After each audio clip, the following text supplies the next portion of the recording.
Olá, boa tarde para você.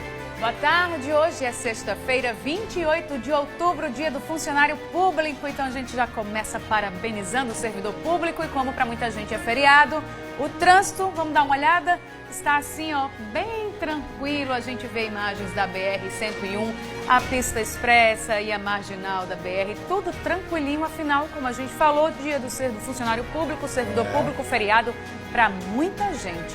É isso aí. E eu te convido a ficar com a gente. Confira agora o que vai ser destaque no nosso RNTV. Teve fuga durante a madrugada no pavilhão 2 de Alcaçuz. Só este ano, mais de 340 detentos escaparam das unidades prisionais do estado. A violência em João Câmara. Moradores da cidade estão chocados com a chacina que resultou na morte de 6 pessoas. Foram 28 assassinatos só esse ano. Mais uma pessoa foi vítima da mistura de álcool e direção na estrada. Um homem de 29 anos morreu depois de capotar o carro na BR-110 entre Mossoró e Areia Branca.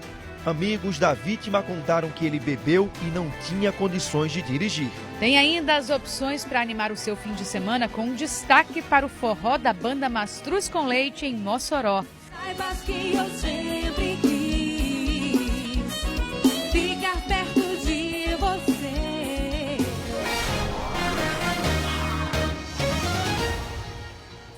Depois de quase 5 meses sem fuga em Alcaçuz, hoje presos escaparam da maior penitenciária do estado, a Seju, que ainda está fazendo a recontagem dos presos para confirmar o número de fugitivos. O buraco por onde os presos fugiram fica perto de uma guarita que, segundo a direção do presídio, estava desativada. O buraco por onde os presos escaparam foi cavado no pé do muro da penitenciária. A fuga foi por volta de 1h40 da madrugada de hoje. Está investigando ainda como é que eles conseguiram sair do pavilhão, né? Mas o que a gente sabe é que eles conseguiram sair de alguma forma, foram até o pé do muro, cavaram e conseguiram essa fuga. Ainda no muro do presídio, os agentes recapturaram Éricles Medeiros, de 22 anos. Ele está preso em Alcaçuz há 1 ano, condenado por explosão de caixa eletrônico. Esta foi a 13ª fuga só este ano aqui na Penitenciária Estadual de Alcaçuz. De janeiro até agora, pelo menos 103 presos, já contando com o que foi recapturado. Na madrugada de hoje, conseguiram escapar do maior presídio do estado. Alcaçuz tem 1.140 presos e está superlotada. A capacidade é para 620. A fuga de hoje foi no pavilhão 2 e foi notada por agentes penitenciários que faziam uma ronda no entorno do presídio. Temos um patrulhamento aqui realizado com a viatura com os agentes penitenciários. Então, no momento que os agentes estavam fazendo um ponto base, justamente onde eles iam ter essa fuga, foram fazer o percurso, né, em volta do presídio. E logo depois de uns 10 a 15 minutos que eles retornaram ao ponto onde eles estavam, avistaram uns 3 apenados correndo e foi efetuado alguns disparos de advertência e o que foi recapturado ainda estava dentro do buraco, perto do muro. Se não tivesse sido a intervenção dos agentes aí, teria sido uma fuga em massa mesmo. O buraco foi aberto entre as guaritas 1 e 2. Segundo a direção do presídio, a guarita 1 estava desativada. A última fuga em Alcaçuz foi no dia 8 de junho. 33 presos conseguiram escapar. Só este ano, pelo menos 342 detentos fugiram das unidades do estado.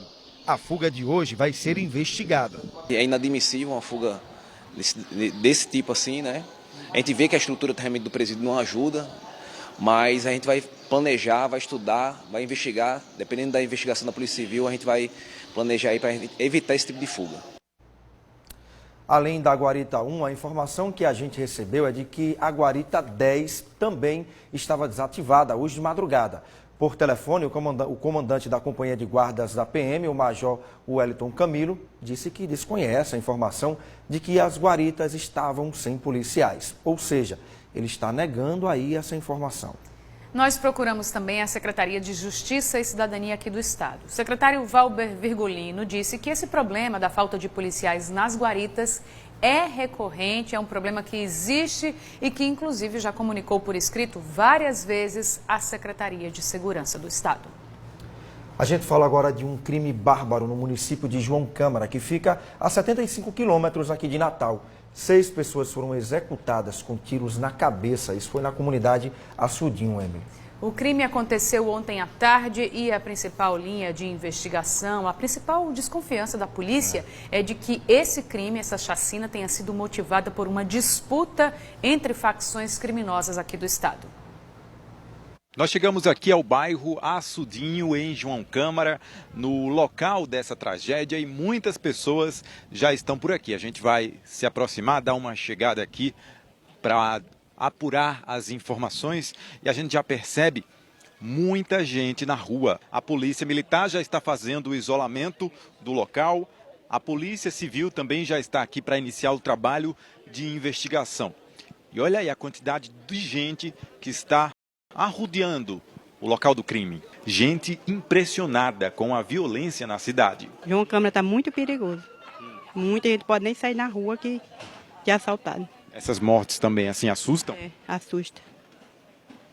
Demais. Os corpos das vítimas ficaram espalhados entre a casa e a rua. Foram 6 mortos. 2 na calçada, 2 na rua, outro na lateral da casa e um 6º homem morreu dentro da residência, que, de acordo com a vizinhança, é um ponto de encontro de integrantes de uma facção criminosa que atua aqui no estado. Todas as vítimas estavam em posição de rendição, com as mãos na cabeça. Os tiros em todos também foram na cabeça. Um 7º homem foi baleado na perna e conseguiu correr. Ele foi atendido no hospital regional da cidade e liberado. Segundo a Polícia Civil, os assassinos chegaram num carro branco e em uma moto. Segundo uma testemunha que não quis aparecer, eram 6 suspeitos, todos armados, com o rosto coberto com um capuz e um deles com um capacete. Um dos bandidos estava com uma espingarda, calibre 12. Todos atiraram, menos esse que estava com a espingarda. Foram identificados pelos familiares José Cesário Alves, de 36 anos, Paulo Márcio da Silva, de 21 anos, e Emanuel Messias Lima da Silva, de 20 anos.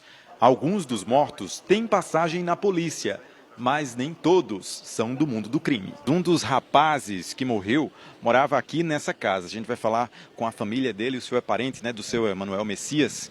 Então ele tem algum envolvimento, tem algum problema ou foi morto por engano? Não, ele foi morto porque foi para ali escutar o som no celular. Ele não tem envolvido com nada. Ele estudava, estava indo bem nos estudos. Eu escutei os tiros, corri para cá. Quando cheguei, eu pensava até que era meu filho. Quando cheguei, era ele que estava no chão, meu sobrinho. Ele usava droga? Não, nem bebia. Triste, abalado. Era igual um filho para ele. É igual meu filho. Eu criava ele pequeno, sempre era pegado comigo. Esse ano, 28 pessoas foram mortas em João Câmara. Ano passado, foram 13 assassinatos. A gente está formando um grupo de investigação de homicídios aqui na região, em virtude desse número, como a gente bem falou, assustador. E estamos buscando apoio, logística em outras unidades. Para quê? Para poder reprimir esse número de homicídios de uma forma forte. O que é que tem motivado, né, esses assassinatos, por exemplo, essa chacina que chama a atenção bastante, né? Claro.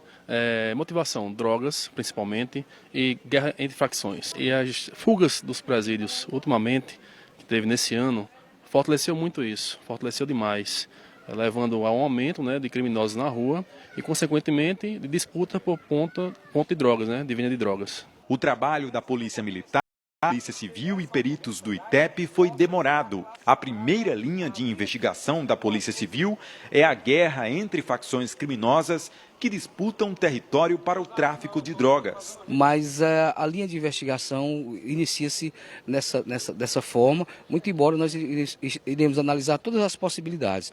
Agora, no momento, é prematuro dizer a possível motivação, mas uma coisa nós temos a certeza: a investigação irá avançar e rápido e chegaremos à autoria desse crime.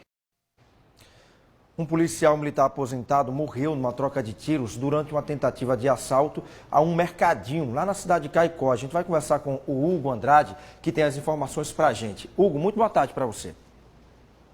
Boa tarde, Marcosuel. Boa tarde a todo mundo que está acompanhando o RNTV Primeira Edição. De acordo com a polícia, 2 homens chegaram nesse mercadinho, que fica no bairro Samanaú, e anunciaram o assalto. O policial aposentado Cabo Gonzaga, que segundo testemunhas, trabalhava nesse mercadinho como vigilante, reagiu ao assalto e acabou atirando. Houve troca de tiros entre os bandidos e o policial aposentado foi atingido no peito e na cabeça. Ele ainda foi levado para o Hospital Regional do Seridó, mas não resistiu aos ferimentos e já chegou lá sem vida na unidade. Os assaltantes fugiram e logo em seguida os policiais militares encontraram um deles. Houve mais troca de tiros nesse momento e um dos assaltantes acabou morrendo. O outro foi encontrado minutos depois. Ele estava pulando os muros das casas vizinhas. Até o momento a polícia não divulgou o nome desses assaltantes. Marcos.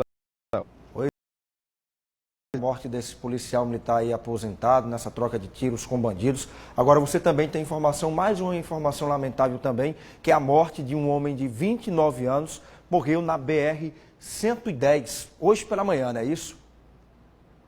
Isso, Marcos. Esse acidente aconteceu hoje pela manhã na BR-110, no trecho que liga Mossoró e Areia Branca. Um caso lamentável, um acidente lamentável. Esse acidente aconteceu depois que esse jovem capotou o carro. Eu estive lá hoje pela manhã, como a gente confere aí na reportagem. Foi nesse trecho da BR-110 que Eudes William, de 29 anos, perdeu a vida hoje pela manhã. Ele ficou preso às ferragens depois de capotar o carro que dirigia. O veículo só foi parar já fora da pista e várias partes do carro ficaram espalhadas na estrada. Com o impacto, o motor foi arremessado.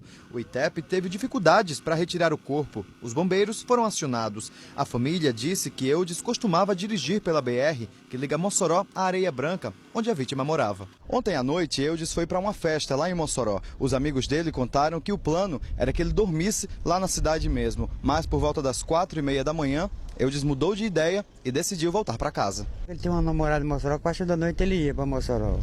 Aí estava com os colegas ficaram lá e ele resolveu vir embora.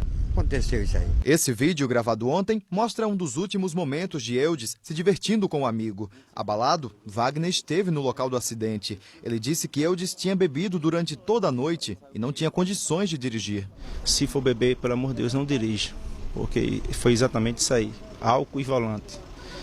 Foi essa mistura que aconteceu aí que levou a vida do meu amigo, meu irmão. Olha, como a gente falou no comecinho do jornal, hoje é dia do servidor público e por causa do feriado, alguns serviços não funcionam. Quem vai atualizar isso para a gente, passar essas informações, é o repórter Ítalo de Lucena, que tem os detalhes, como a gente falou, abriu o jornal falando, é ponto facultativo em vários órgãos e entidades da administração direta, indireta, autárquica. E Ítalo vai falar para a gente agora o que é que funciona e o que é que não funciona hoje, né, Ítalo? Boa tarde para você.